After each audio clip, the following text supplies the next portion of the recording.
Oussama Ben Laden.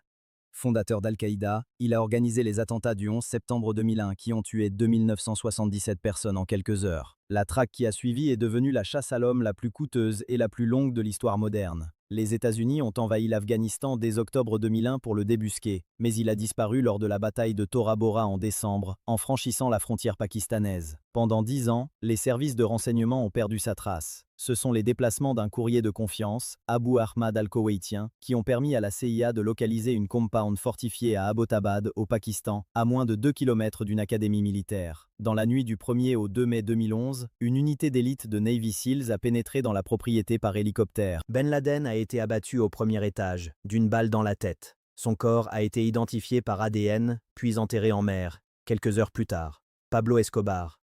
Chef du cartel de Medellín, il a dominé le trafic de cocaïne vers les États-Unis pendant les années 80, amassant une fortune estimée à 30 milliards de dollars. Quand le gouvernement colombien a tenté de le livrer à la justice américaine, il a répondu par une campagne de terreur, assassinat de juges, de ministres, d'un candidat à la présidence, et même un attentat à la bombe à bord d'un avion de ligne qui a tué 107 personnes. En 1991, il a négocié sa reddition en échange de l'interdiction d'extradition et a été incarcéré dans sa propre prison, la cathédrale, qu'il avait lui-même fait construire. Il s'en est évadé en juillet 1992 lorsque les autorités ont voulu le transférer. Une unité spéciale appelée le Bloc de recherche, appuyée par la CIA, a alors lancé une traque nationale. Le 2 décembre 1993, un jour après son 44e anniversaire, un appel téléphonique intercepté a permis de localiser sa planque dans un quartier résidentiel de Medellín. Il a été abattu en tentant de fuir par les toits.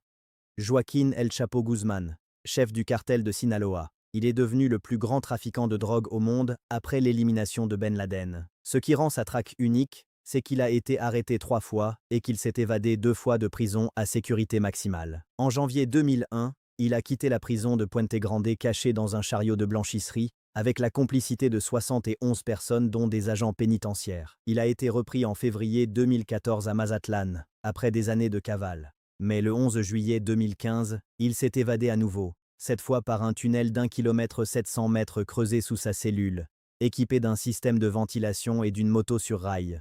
La traque internationale qui a suivi a mobilisé des dizaines d'agences. Il a finalement été recapturé en janvier 2016 à Los Mochis, après une opération des forces spéciales mexicaines. Il a été extradé aux États-Unis en janvier 2017 et condamné à la prison à vie en juillet 2019.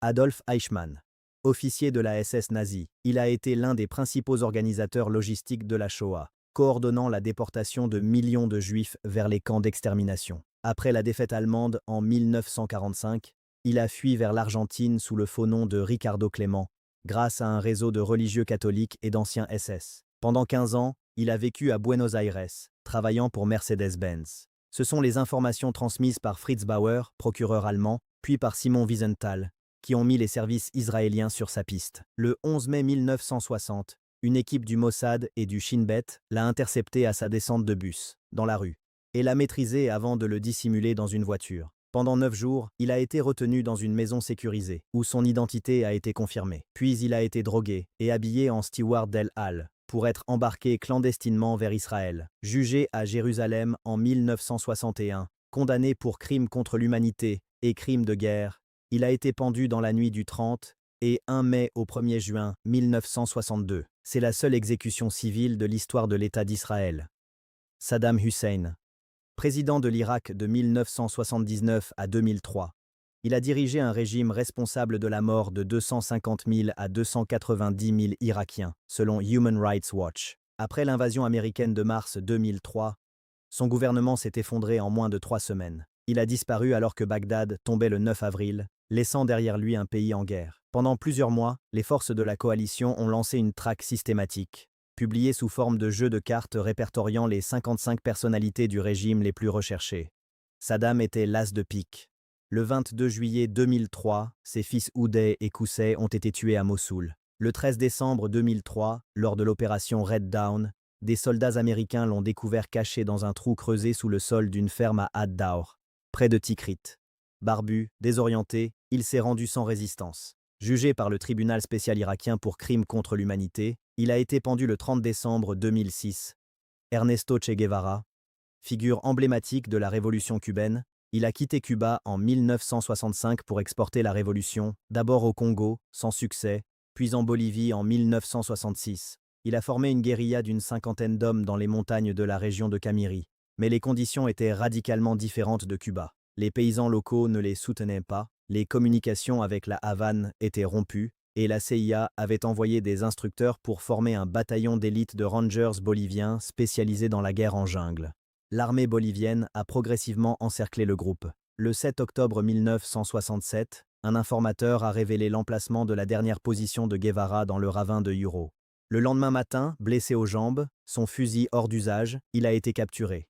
Interrogé dans une école de village, il a refusé de parler aux officiers. Le 9 octobre, le président bolivien René Barrientos a ordonné son exécution. Il a été abattu par un sergent dans la matinée. Il avait 39 ans. Ratko Mladic. Général serbe de Bosnie, il a commandé l'armée de la Republika Srpska pendant la guerre de Bosnie de 1992 à 1995. Il est responsable du siège de Sarajevo, le plus long siège d'une ville dans l'histoire de la guerre moderne, ainsi que du massacre de Srebrenica en juillet 1995, où plus de 8300 hommes et garçons bosniaques ont été exécutés sur son ordre. Inculpé par le tribunal pénal international pour l'ex-Yougoslavie dès 1995, il a vécu 16 ans dans la clandestinité. Il a d'abord été protégé par l'armée serbe et les services de sécurité, puis caché par sa famille. Une récompense de 10 millions d'euros a été offerte pour sa capture. Le 26 mai 2011, des policiers en civil ont fait irruption à l'aube dans la maison d'un cousin à Lazarevo, en Serbie. Mladic, affaibli par des séries d'accidents vasculaires cérébraux, a été maîtrisé au moment où il se levait pour aller se promener. Il a été extradé à La Haye et condamné à la prison à vie en 2017 pour génocide et crimes contre l'humanité. Carlos le Chacal.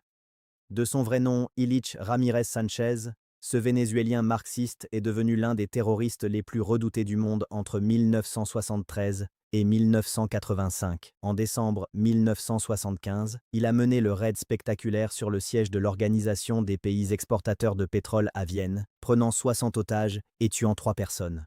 Après son expulsion du Front populaire de libération de la Palestine, il a formé son propre groupe armé, protégé par la Stasi est-allemande et le KGB soviétique. Pour obtenir la libération de sa femme emprisonnée en France, il a organisé une série d'attentats à la bombe qui ont tué 11 personnes et en ont blessé plus de 150. Pendant des années, la France et Interpol l'ont traqué à travers l'Europe et le Moyen-Orient, sans succès. C'est au Soudan qu'il a finalement été localisé, réfugié à Khartoum. Le 14 août 1994, après plusieurs mois de surveillance de ses contacts par des agents français et américains, il a été enlevé de force dans un appartement de Khartoum, drogué, menotté et embarqué dans un avion privé vers Paris. Condamné à la prison à vie, il purge aujourd'hui 3 condamnations à perpétuité. John Dillinger. Gangster américain de la Grande Dépression, il a dirigé un gang accusé d'avoir braqué 24 banques et 4 commissariats de police. Il s'est évadé 2 fois de prison et a tenu en échec les autorités de 4 États pendant près d'1 an. Sa première évasion spectaculaire a eu lieu en mars 1934 à la prison de Crown Point, dans l'Indiana, réputée inviolable, en brandissant ce qui semblait être un pistolet taillé dans du bois. Le Department of Investigation, ancêtre du FBI, a lancé une chasse nationale et l'a désigné ennemi public numéro 1. Dillinger a subi une opération de chirurgie esthétique pour modifier son visage et brûler ses empreintes digitales à l'acide. Il vivait à Chicago sous une fausse identité lorsqu'une femme tenant un bordel, Anna Kompanache, a contacté les agents fédéraux et proposé de le dénoncer contre une protection contre l'expulsion. Le 22 juillet 1934, alors qu'il sortait du cinéma biographe avec 2 femmes, des agents du bureau l'ont abattu dans la ruelle adjacente. Il avait 31 ans. Abou Bakr al-Baghdadi. Fondateur et chef de l'État islamique, il a proclamé lui-même le califat en juin 2014 et dirigé une organisation terroriste responsable de génocide, d'esclavage sexuel et de milliers d'exécutions au Moyen-Orient. Reconnu comme la cible prioritaire de la coalition internationale, il était doté d'une prime de 25 millions de dollars pour toute information permettant de le localiser. Pendant des années, il a survécu à des dizaines de frappes aériennes ciblées et à des signalements de sa mort qui se sont révélés faux. Il se déplaçait uniquement la nuit, sans téléphone, entouré de 2 à 7 hommes de confiance, dormant parfois dans des fosses creusées dans le sol pour éviter d'être détecté. Le 27 octobre 2019, une unité de Delta Force et de Rangers américains a lancé un raid nocturne dans la province d'Idlib, en Syrie. Acculé dans un tunnel sans issue avec plusieurs de ses enfants, al-Baghdadi a déclenché sa ceinture explosive se tuant ainsi que 2 enfants. Son identité a été confirmée par analyse ADN dans les heures suivantes. Joseph Mengele. Médecin SS à Auschwitz, surnommé l'ange de la mort, il a conduit des expériences médicales sur des prisonniers, notamment des jumeaux, et participé aux sélections envoyant des milliers de personnes directement aux chambres à gaz. Après la guerre, il a fui vers l'Argentine en 1949 sous le faux nom de Helmut Gregor, grâce à un réseau d'anciens SS. Pendant 30 ans, les gouvernements allemands et israéliens, ainsi que des chasseurs de nazis comme Simon Wiesenthal, ont tenté de le retrouver. Le Mossad a suspendu sa traque en 1962, faute de moyens et de pistes fiables. Mengele a vécu successivement en Argentine, au Paraguay puis au Brésil, sous plusieurs fausses identités, aidé par des familles pro-nazis. Il est mort le 7 février 1979, noyé à Bertioga au Brésil après avoir subi un accident vasculaire cérébral en nageant. Son corps a été enterré sous le nom de Wolfgang Gerhard. En 1985, une perquisition chez un ami de la famille en Allemagne a conduit les autorités brésiliennes à exhumer les restes. L'analyse ADN de 1992 a définitivement confirmé son identité.